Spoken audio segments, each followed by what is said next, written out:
Communications, Part 1. How important is communications?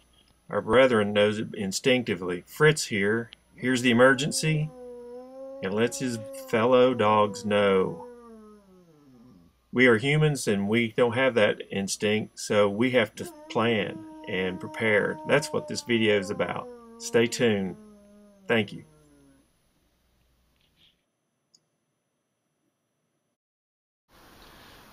Hello, this is Snowy Owl, and I wanted to bring a video to you today about communications and being prepared to talk to folks, in an emergency situation.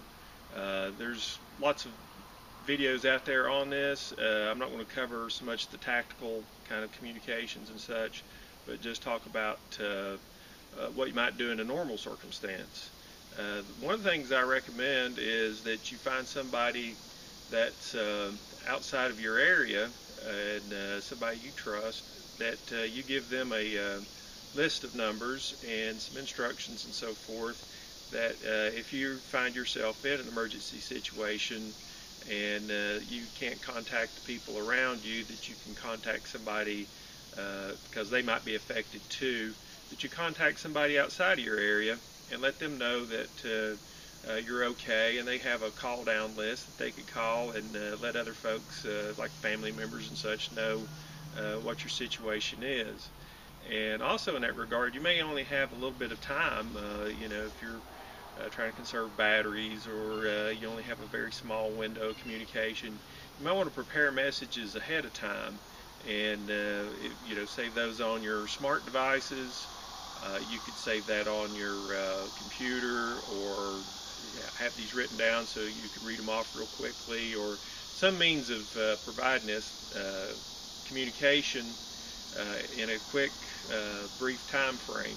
And so you could have prepared messages that say things like, I'm okay, everything's fine, or I'm doing well, the situation is getting better, or send me your prayers, things are not doing too well here. That kind of thing. But I think you get the idea that somebody, your aunt, your mom, or your trusted friend somewheres that's far enough away from you that probably wouldn't be affected by some kind of local disaster that causes you to not be able to communicate with your normal contacts and such. And further along this, what kind of things you use for communication. One thing a lot of people don't think about is just a standard corded phone. And the nice thing about a corded phone is they'll work when the power goes off and you still have power lines, and telephone lines, and you can make a call, because a lot of the wireless phones won't allow you to make a call, because of course you'd have to have a battery or something to power it up.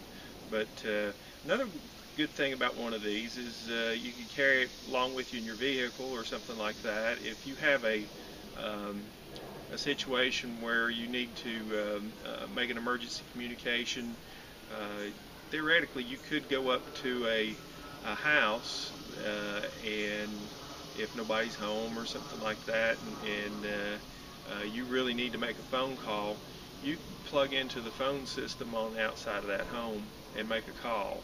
Of course, be very courteous about this. If you're going to make a long distance call or something like that, you really need to make it right with the people and what you're doing. Also, I was thinking that if in a situation where you want to try to make contact with somebody in the house like that, that you might be able to use this kind of thing to actually cause the phone to ring inside of the house and contact somebody. These are very, very good item to have in a prepper kit. Set that down. Another thing you might want to consider is ham radio. This is a little 2-meter radio. This one's called an Ocean, and these are not very expensive, but you do have to get a ham license, an amateur operating license, to be able to operate one of these. But these allow you to make communications and you'll find out in the ham community that they are well prepared for emergency situations and emergency type communications. But more about that in maybe some other videos. The nice thing too about one of these units is this one in particular has a frequency mode. A button on it I can press, and I'm picking up the local radio stations.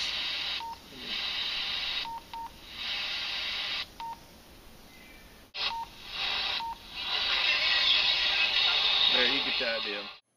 That's the end of part 1. Stay tuned for part 2 to understand why you want to listen to that local broadcast. Appreciate it very much. This is Snowy Owl.